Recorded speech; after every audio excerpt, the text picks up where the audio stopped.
Allan Musk હોય, Donald Trump હોય કે આપણા ડાયાભાઈ હોય, ઝઘડો થાય ત્યારે આમ જ હોય. એકબીજા ઉપર એવા ગાળા ગાળીને એવી યસ થૂકા યસ. થૂકી કરીને આક્ષેપ જી જી કર્યા છે, જી. જેવા આક્ષેપ તો વિસાવદરની ચૂંટણીમાં નથી થયા. અત્યારે પણ ભયંકર મંદી છે. હમ. એનું કરજ અમેરિકા ઉપર કરજ એટલું બધું છે કે જો આવો કઈ ફેરફાર ડોનાલ્ડ ટ્રમ્પ ન કરે તો એની બાદશાહત જે આખા વિશ્વમાં છે એ ખતમ થવાને આરે છે. દौलत को ही सब कुछ समझा जाता है, अच्छा खासा दोस्त दुश्मन बन जाता है. એટલે નરેન્દ્ર મોદીએ કીધું સ્ટારલિંક વાળાને તમે આવો, હમ. પણ ક્યાં? જ્યાં ન પહોંચે કવિ ન્યા પહોંચે અનુભવી. અમે પૂગીએ જી જી ત્યાં જી. તમે ડિંડર કરો. જીઓ, એરટેલ, વોડાફોન આ બધા જે છે, રિલાયન્સ જીઓ, વોડાફોન, બીએસએનએલ એ બધાએ હમ. પણ કીધું કે જો આ સ્ટારલિંક વાળાને અહીંયા મંજૂરી આપવામાં આવે તો હમ. અમે એની સાથે સાઠગાંઠ કરવા તૈયાર છીએ. આ ડોનાલ્ડ ટ્રમ્પ જે છે એ આપણી ભાષામાં કહે તો એના પગ લપસણા છે, હમ. લખણે પૂરા છે. બચુભાઈ નો છોકરો રડે કે બુશ નો છોકરો રડે, રડે ઈ તો બધા ભેકડા જ તાણે. ઈ કઈ ક્લાસિકલ માં રડે નહીં કે અમુક લેવલ થી રડે નહીં. કે જો આ ડખો વકરો તો અમેરિકાની બાદશાહત જે છે વિશ્વ ઉપર ઈ જોખમમાં આવે એમ છે. હાલ જોઈએ તો અત્યારે ગુજરાત અને ભારતમાં અનેક એવા ચર્ચાના વિષયો છે, પરંતુ આજે દુનિયામાં સૌથી મોટો ચર્ચાનો વિષય છે તેની વાત કરવી છે, અને ચર્ચાનો વિષય છે અમેરિકન રાષ્ટ્રપતિ ડોનાલ્ડ ટ્રમ્પ અને અબજોપતિ કહેવાય એવા ઇલન મસ્ક વચ્ચે જે અત્યારે ઝઘડો થઈ રહ્યો છે. અને સર્વપ્રથમ જોઈએ તો જે શરૂઆતમાં જે તડાપડિયા હતા બંને વચ્ચે તે હવે ખાઈ થઈ ગઈ છે તેવું કહીએ તો પણ ખોટું નથી, કારણ કે હવે જે એકબીજા પર પ્રહારો છે, એકબીજા સાથે જે વાતચીત ચાલી રહ્યું છે તેને લઈને ચર્ચાઓ થઈ રહી છે. અને તે બંનેના જે ઝઘડો છે તે વકર્યો છે. અને ક્યાંક કહી શકાય કે તેમાં ભારતનું શું છે તો કે ભારતે પણ ક્યાંક ને ક્યાંક તક ઝડપી લીધી હોય તે પ્રકારનું અત્યારે જોવા મળી રહ્યું છે. ભારતમાં છે મસ્કની ઇન્ટરનેટ કંપની છે સ્ટાર લિંક, તેને લાયસન્સ મળી ગયું છે. તો આ સ્ટાર લિંકને લઈને પણ વાત કરવી છે. તો આમાં ભારતને શું ફાયદો અથવા ભારતને શું નુકસાન? દુનિયામાં અત્યારે જોઈએ તો જે તમામ દેશો વચ્ચે ક્યાંક ને ક્યાંક સંઘર્ષો ચાલી રહ્યા છે. ભારતમાં પણ જે કહી શકાય કે જે આંતરરાષ્ટ્રીય નીતિઓ છે તેમાં અનેક સ્તરે ભારત અત્યારે લડી રહ્યું છે.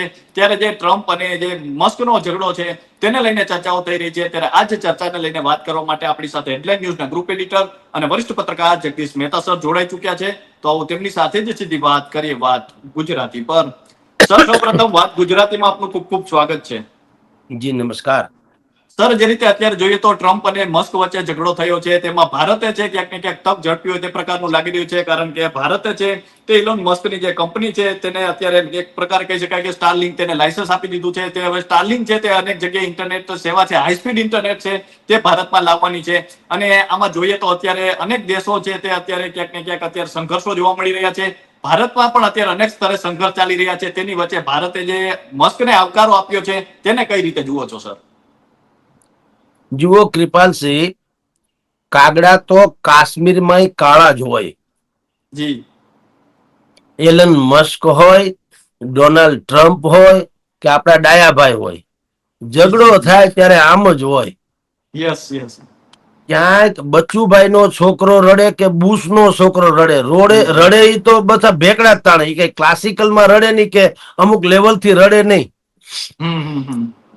ગરીબમાં ગરીબ માણસને લોહી નીકળે કે ધનાઢ્યમાં ધનાઢ્ય માણસ એને કઈ મલ્ટી કલર નું ન નીકળે, એને આવું જ યસ. લોહી નીકળે જેવું આપણે નીકળે. હમ.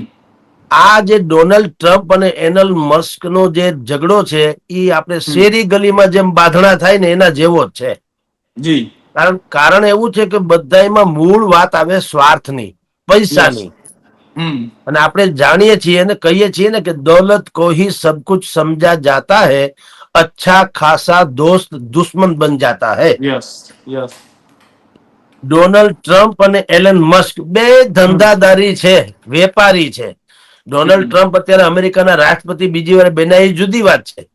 મૂળ ધંધાદારી દિલ્હી થી, આપણા ભારતમાં એના બિઝનેસ અનેક પ્રકારના ઈમારતો છે એની, એને એ બહુ મોટો ઇન્ડસ્ટ્રીયલિસ્ટ છે અને એનું છબી ખરડાયેલી છે. છેલ છોગાડો ટૂંકમાં એની કઈ બહુ નૈતિક આબરૂ એટલી મોટી નથી, પણ તાકાત છે એટલે એ રિપબ્લિક પાર્ટી જે અમેરિકાની છે એમાંથી જીતી આવ્યા અને અત્યારે એ રાષ્ટ્રપતિ છે. એને એનલ મસ્ક જી. એનલ મસ્કને એને પોતાની ત્યાં પ્રધાનમંડળમાં સમાવેશ કર્યો. અને શું બાબત હતી કે ભાઈ તમારે આપણે સરકારમાં જે ખર્ચા છે એ ખર્ચા ઘટાડવા. એનું એક ડિપાર્ટમેન્ટ એને સોંપ્યું તમારે ખર્ચો ઘટાડવાની વાત કરવાની, એના માટે થઈને તમને રાખવામાં આવ્યા છે એલન મસ્કને. ખર્ચો ઘટાડવા, અને એના માટે જે સ્પેશિયલ ડિપાર્ટમેન્ટ કહેવાય ને, ડિપાર્ટમેન્ટ ઓફ ગવર્મેન્ટ એફિશિયન્સી, જેને ટૂંકમાં ડીઓજીવી, એના તેઓ શ્રીને વડા બનાવ્યામાં સરકારી ખર્ચમાં કાપ મૂકવાનો અને કરકસર કરવાની. પણ એમાં કેટલીક ત્યાર પછીથી ડોનાલ્ડ ટ્રમ્પે કેટલીક એવી નીતિઓ, આર્થિક નીતિઓ બહાર પાડી જે એલન મસ્કની કંપનીને નુકસાનકારક હતી. અળગું ન્યાથી ડોનાલ્ડ ટ્રમ્પે શું કીધું? ડોનાલ્ડ ટ્રમ્પે ઇલેક્ટ્રિક વાહનો જેટલા છે એની ઉપરનો ટેક્સ ક્રેડિટ, એટલે ટેક્સ જે લેવો જોઈએ એને ખતમ કરવાની વાત કરી. ટેક્સ ક્રેડિટ ની વાત કરી. હવે ટેક્સ ક્રેડિટ ખતમ કરવાની વાત કરી ઇલેક્ટ્રોનિક વાહનોમાં. હવે ઇલેક્ટ્રોનિક વાહનો સૌથી વધુ કોના છે? એલન મસ્કના ટેસ્લા કંપની. એટલે એને નુકસાન થાય એમ છે ભાઈને, એલન મસ્કને. ત્યાંથી ડખો શરૂ થયો. એટલે એણે ડોનાલ્ડ ટ્રમ્પ જેના મિત્ર હતા એની જે બજેટ હતું, પ્રસ્તાવિત બજેટ એને જે બહાર પાડ્યું, એ બજેટને ડોનાલ્ડ ટ્રમ્પે નામ શું આપ્યું? Big beautiful. Big beautiful bill, એવું સૌથી મોટું આકર્ષક બિલ, એવું એને બજેટના પ્રસ્તાવને ત્યાં મૂક્યું એની સંસદમાં. અને એમાં કેટલાક નિયમો કર્યા કે આપણે હવે હું કરવું. ચીન ઉપર ટેરિફ નાખવો, ભારત ઉપર ટેરિફ, વિદેશમાંથી જેટલા લોકો અમેરિકામાં માલ વેચવા આવે એની પાસેથી વધારે ટેક્સ લેવો. ટેરિફ જે કહેવામાં આવે ને, ટેરિફ નું ગુજરાતી આ. જેટલા દુનિયામાંથી લોકો અમેરિકામાં માલ વેચવા આવે એની પાસેથી વધારે પૈસા ટેક્સ લેવો એમ. એટલે ડોનાલ્ડ ટ્રમ્પને એમ છે કે એમાંથી વકરો થાય, કારણ કે અમેરિકામાં તમારી જાણ ખાતર અત્યારે પણ ભયંકર મંદી છે. એનું કરજ, અમેરિકા ઉપર કરજ એટલું બધું છે કે જો આવો કઈ ફેરફાર ડોનાલ્ડ ટ્રમ્પ ન કરે તો એની બાદશાહત જે આખા વિશ્વમાં છે એ ખતમ થવાને આરે છે. ભલે આ બધું કાગનો વાગ છે, અમેરિકા આપણે કરીને, હા, આપણે અમેરિકા માનીને એમ માનવા માંડીએ ઓહો, એવું નથી, ભીતર પોલમ પોલ છે. અને જો આર્થિક સુધારા કરવામાં ના આવે તો અમેરિકાએ લગભગ ટાઢે પાણીએ નાઈ નાખવું પડે. અત્યારે એ આખી અમેરિકા જે છે વિશ્વભરમાં તાકાતવર શું કામ ગણાય છે? એક તો એની પાસે જમીન બહુ વધારે પડતી છે, વિશ્વના સૌથી વધારેમાં હોય એવો એવડો મોટો દેશ છે. જમીનના પ્રમાણમાં માણસો ઓછા અને સંપત્તિ વધુ, પૈસા બહુ. હવે ટ્રમ્પે જે પૈસા મેળવવા માટે થઈને જે કેટલીક નિર્ણાયક બાબતો કરી, એમાં ટેસ્લાના જે માલિક, જેને આપણે એલન મસ્ક તરીકે ઓળખીએ છીએ, એને પડ્યો વાંધો. કારણ કે એની પોતાની જે કંપની છે ઇલેક્ટ્રિક વાહનની, ટેસ્લા, એને નુકસાન કરે એવા કેટલાક નિયમ ડોનાલ્ડ ટ્રમ્પે કર્યા. ડખો ન્યાથી શરૂ થયો. 13મી જુલાઈ 2024 ત્યારે આ લોકોની મૈત્રી થઈ. સાંભળજો, 13 જુલાઈ. અને અંત ક્યારે આવ્યો? 5મી જૂને. અત્યારે આપણે વાત કરીએ છીએ ત્યારે 8મી 9મી જે તારીખ છે, તો 2-4 દિવસ પહેલા હાવ સત્યાનાશ થઈ ગયો એમ કે તો હાલે. ડખો એટલી હદે થયો કે બે, ડોનાલ્ડ ટ્રમ્પ અને એલન મસ્ક, એ બે એકબીજા ઉપર એવા ગાળાગાળી ને એવી થૂકાથૂકી કરીને આક્ષેપ કર્યા છે જેવા આક્ષેપ તો વિસાવદરની ચૂંટણીમાં નથી થયા ભાજપ કોંગ્રેસ વચ્ચે. આપણે ત્યાં પણ આક્ષેપની એક મર્યાદા હોય, એવું કઈ છે નહીં. ત્યાં ધડધબાટી આવું પેલા ક્યારેય બનતું નહીં. અમેરિકાના ઇતિહાસમાં આ પ્રકારનો શેરી ગલી જેવો ઝઘડો ભૂતકાળમાં ક્યારેય થયો નથી. છેલ્લામાં છેલ્લો રામબાણ શું થયું ખબર છે?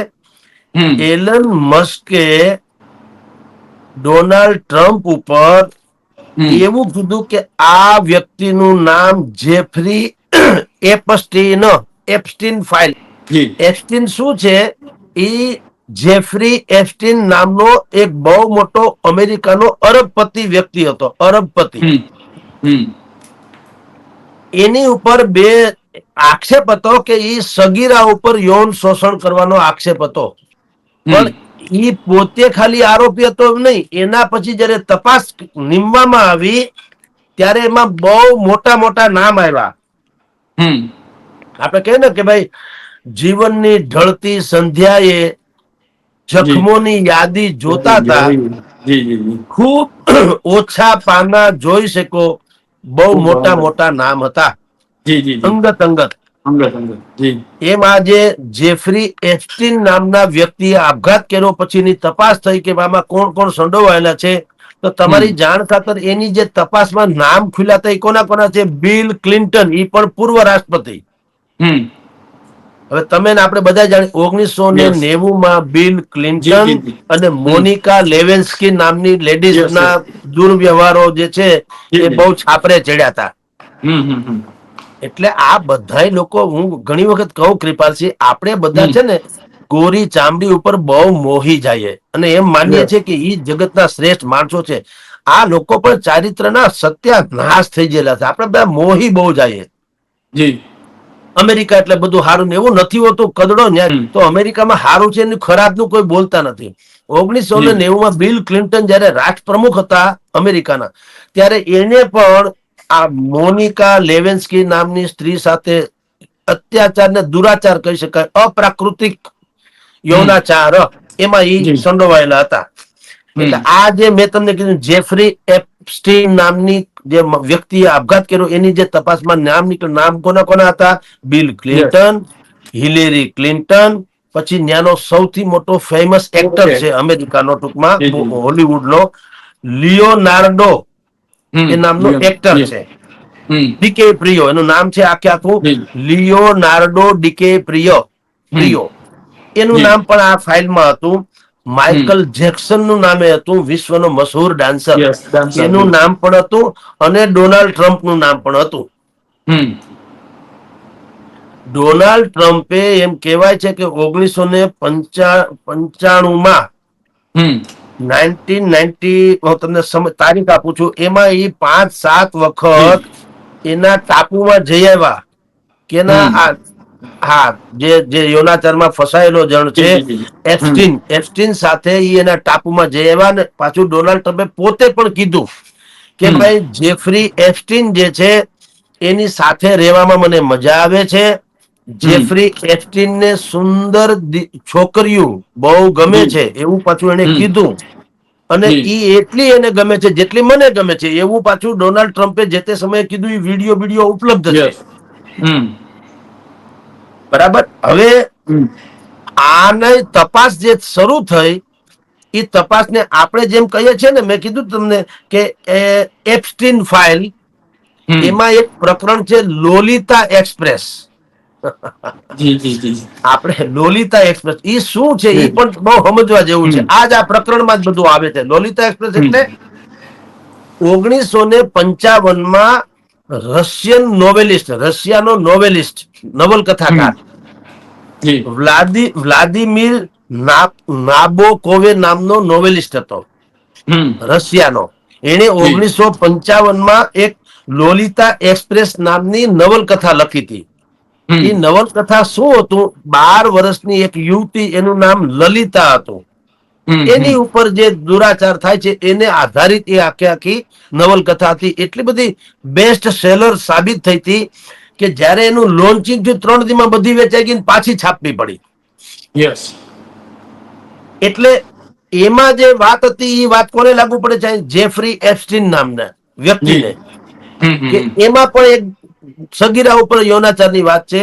આ એપ્સ્ટીન ફાઇલ હું જે કહું છું એમાં પણ યૌનાચારની વાત છે. એટલે હવે ડોનાલ્ડ ટ્રમ્પ પણ ઈ એપ્સ્ટીન ફાઇલ એટલે કે દુરાચારી છે, સગીર વયની દીકરીઓ ઉપર દુરાચાર કરતો તો એવું એલન મસ્કે બોમ્બ ફોડ્યો. આર્થિક નીતિની વિરોધ કરવો, રાજકીય વિરોધ કરવો જુદી વાત છે. આ ઠેઠ અંદર ખાને ઉતરીને હવે ત્યાં સુધી લડત પહોંચી છે કે આ ડોનાલ્ડ ટ્રમ્પ જે છે એ આપણી ભાષામાં કહે તો એના પગ લપસણા છે, લખણે પૂરા છે. આને કાઢો. એને એમ કીધું એનલ મસ્કે કે ડોનાલ્ડ ટ્રમ્પને કાઢો અને એની જગ્યાએ જેડી વેન્સ નામનો એક માણસ છે જી. જે સંસદ સભ્ય છે રિપબ્લિક જી. પાર્ટીનો, એટલે ન્યાની ટૂંકમાં જેડી વેન્સ, એમ કે એને લઈ આવો, આ ભાઈને કાઢો એમ. જી. આટલી હદે ડખો થયો છે. હવે ઈ ડખામાં તો જે થયું હોય તે, એને કારણે ભારતે શું કર્યું તે અત્યારે આ ચરમસીમાએ ડખો અમેરિકામાં હાલે છે. અને શું થાય નક્કી નથી. કેટલાક વિશ્લેષકો તો ત્યાં સુધી કે છે કૃપાલસિંહ, કે જો આ ડખો વકર્યો તો અમેરિકાની બાદશાહત જે છે વિશ્વ ઉપર, ઈ જોખમમાં આવે એમ છે. ઓકે. કારણ કે એલન મસ્ક કઈ કમ નથી. 2021 થી એલન મસ્ક એવી કોશિશ કરતા હતા કે સ્ટાર લિંક નામની એની જે સેટેલાઇટની આખી જે ઓલી જી, છે high star speed link internet. Company, જી. ઈ ભારતમાં લાવવી 2021 થી કોશિશ કરતા હતા. આ જે સેટેલાઇટ કંપની સ્ટાર લિંક છે એ વિશ્વની સૌથી પહેલી ને સૌથી મોટું સેટેલાઇટ નેટવર્ક છે. ઓકે. વિશ્વનું સૌથી મોટું ને સૌથી પહેલું. અત્યારે વિશ્વના 70 દેશમાં છવાયેલું છે. વિશ્વના 70 જી. દેશમાં. હમ.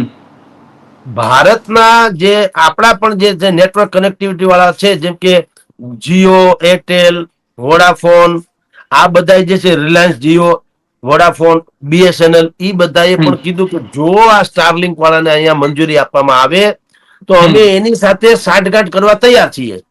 ઓકે. હા, નહીતર તો આ લોકો ડૂબી જાય એમ છે. કારણ કે ઓલું વિશ્વ કક્ષાનું છે, એ તો ભરખી જાય. આને સમજી લો, આ બધા નેટવર્ક સત્યાનાશ થઈ જાય.